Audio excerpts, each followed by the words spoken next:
Yo, YouTube, what's going on? Cat checking in with another video. Today we got a channel called Real Spill. This video right here is the sad reality of being a sidekick rapper. It's time to get into it. Believe it or not, the rap game has a lot of sidekick rappers. Complex describes sidekicks as the hype man around the main artist. Others describe them as the artists who never fully got to get their shine. For some, they've been able to step out their partner's shadow and had a respectable career, and for others, a more tragic and sinister turn. We're going to dive into the real reason why DaBaby's rising star mysteriously disappeared from the rap scene just as he was taken off. Or what about YB in the Mirror, where he tried putting these boys onto a rap career, but this idea ended up flopping harder than sultry. When I glide, I slide, my slip around. Or even NBA Youngboy's affiliate. How did this 60-year-old kid who looked up to him apparently get Youngboy's sister pregnant? Man, you stupid bitch! In today's video, we're going to get into it all, so sit back, relax. Let's see what Odyssey say. Discuss the sad reality of being a rap sidekick. Alright, let's get into it. So, around the same time DaBaby was blowing up, you couldn't go anywhere without seeing Stunna for Vegas. Born and raised in North Carolina, before he met DaBaby, Stunna had been grinding at a rap career since at least 2014. He began to pick up some traction though after releasing a series of mixtapes in 2017, including Stunna Season and 4-Way or No Way.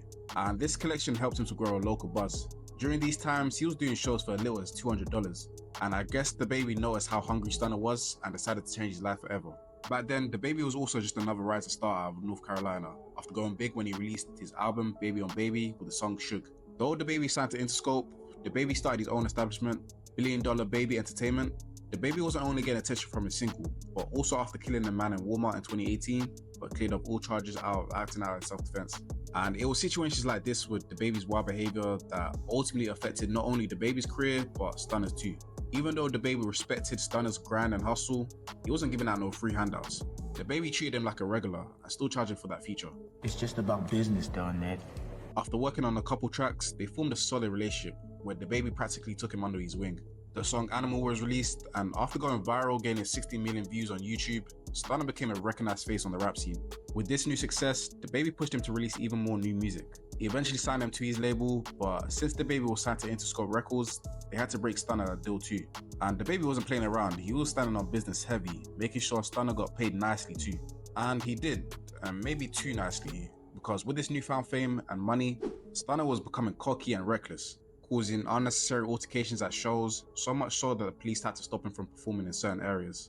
And can we really be surprised? Like, with DaBaby's influence, these two were literally two menaces stirring up controversy at any given time. In October 2020, while at a music event, multiple shots were let off in the same location where Stunna and DaBaby were at. And according to reports, a woman had been shot. Stunna then posted a video of DaBaby throwing cash in a Louis Vuitton bag. Though they were not involved in the shooting, it seems like the pair had a connection to what went down, bearing in mind this shooting took place in North Carolina. Stunna was still going crazy in the booth though, despite all the drama, and released Rich Youngin, his second studio album that peaked at number 29 on the Billboard 200. The same year, Vegas had his first Billboard charting song as a solo rapper and his second overall with Go Stupid. The thing is, Stunna was actually making his way to the top, forming his own solid fan base and gradually separating himself from the DaBaby sidekick narrative. However, when things went left for Stunna was around the same time things went left for DaBaby. So back in 2021, DaBaby said some pretty controversial things at the Rolling Loud Festival. He faced immense backlash from the media, making homophobic claims and being insensitive to those who had HIV and AIDS. And by the time the news is spread, the whole world wanted DaBaby cancelled. Ultimately, this made him lose deals with Boohoo and a lot of shows, cancelling his performance at Park Live, iHeartRadio Festival, and Music Midtown. Not only did this hurt DaBaby's image and reputation, but this also hurt his pockets too, apparently losing over 20 million in deals. Flexible financing for vet care with Care Credit. The most anticipated live show ever with WWE Wrestling Professionals. With a financial burden, DaBaby had less money to spend on his artist careers. Don't get me wrong though, DaBaby still had a lot of money in the bank, but before he could take care of his artists, he had to take care of himself first.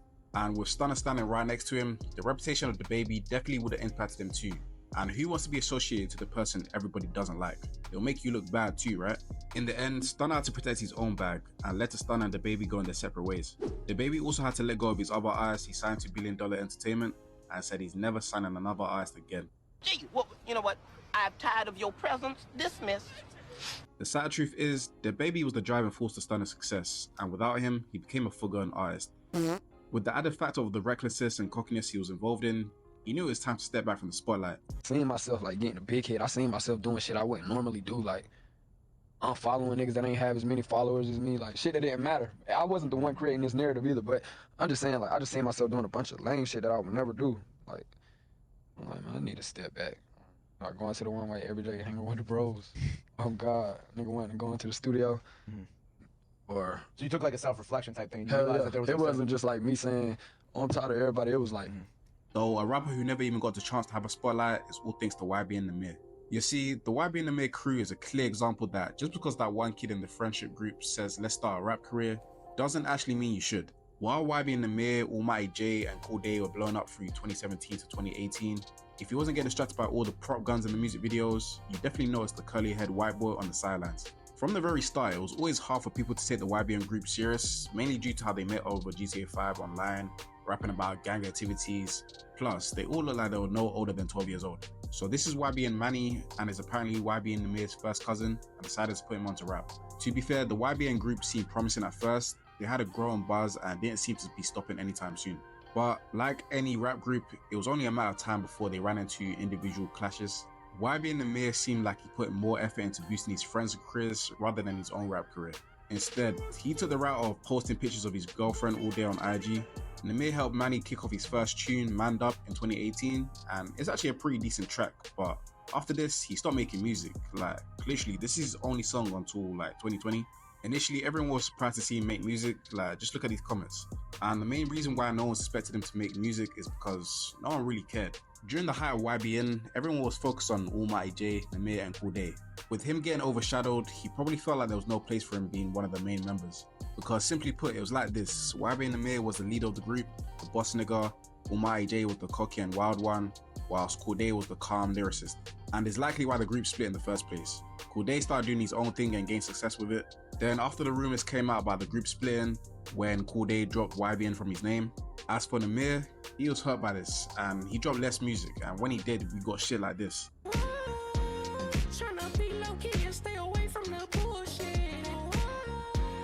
Yeah, YB and Namir ain't coming back from that one. Almighty J turned against Namir too and started beefing with him, also focusing more on a YouTube career. As for YB and Manny, it seemed like he distanced himself from the YBN crew as well. The exact reasons for his separation were not explicitly stated, but like the others, it was mainly due to artistic and personal differences. Sometimes having differences can ruin healthy relationships, and when you're not in the spotlight but someone around you is, it can lead to jealousy. And in the case of NBA Youngboy and P Youngin, that's exactly how it was. So P Youngin, who was signed to NBA Youngboy's label 4K Trey, grew up not too far from Baton Rouge. P Young didn't have a father figure in his life, and like with most growing up in a rough neighborhood, he turned to the street to provide for his family. According to him, he was rapping since 13, and by the age of 16, he got noticed by Youngboy, signing him to his label. Undoubtedly, P Young definitely looked up to Youngboy. Like, the similarities are uncanny. NBA Youngboy saw him like a younger brother and didn't want him to get caught up in the streets, going as far to hand him a $100K deal and give him a Corvette just to go back to school. But that didn't last long though. P Youngin started riding half 4K Trey, Listen Dead and Alive Ops, including Youngin Ace and JD Youngin. The Baton Rouge community has lost a lot of members to gang violence, and all of a sudden, recently, Youngboy has been promoting the Stop the Violence movement, telling young street niggas to put down these damn guns. Hey, stop the violence. Maybe it was trauma, or maybe he was just clout chasing, but P Youngin wasn't just with all the beefs getting squashed. I went completely against what Youngboy was preaching. Instead, he wanted to do the opposite and boost the violence. I feel like P Youngin was assaulted by what YB was saying, like P Youngin had lost a lot of friends to the streets, and the last thing he wanted to do was squash beef. Plus the fact that Youngboy is all the way up in the hills, away from all the madness, it's easy to say put the guns down. Ultimately, Youngboy was a sellout in his eyes. P Youngin even took it as far to play King Von and Lil Durk tracks on his IG live. Obviously, this is a wild move as Youngboy has been beefing with Durk heavily ever since Von got killed in 2020. So all of a sudden, the person that P Youngin looked up to and got put on by was now listening to his main op. P Youngin also started beefing with another 4K Trey member, Lil Dump, where further rumors were spread within the camp that P Youngin got dropped by NBA Youngboy. Not only this, but had to hand his chain back in. Oh my God. At first, P Youngin denied all of this, but a couple weeks later, he admitted he was no longer 4K Trey, so something definitely went down behind the scenes. To add fuel to the fire, P Youngin has also been messing around with Youngboy's sister for a while now, ever since he announced he wasn't part of 4K Trey. And there's even news that she's pregnant now. Honestly, it just seems that P Youngin was looking for erection after getting dropped. Low key, P Youngin wants to be Youngboy really badly. Like, he's obviously got his mannerism from him and even how he talks, despite this being a Louisianan accent, and even dating his sister. Like, bro, she even looks like Youngboy. He could have chosen any other girl but chose her. You don't find that suspicious?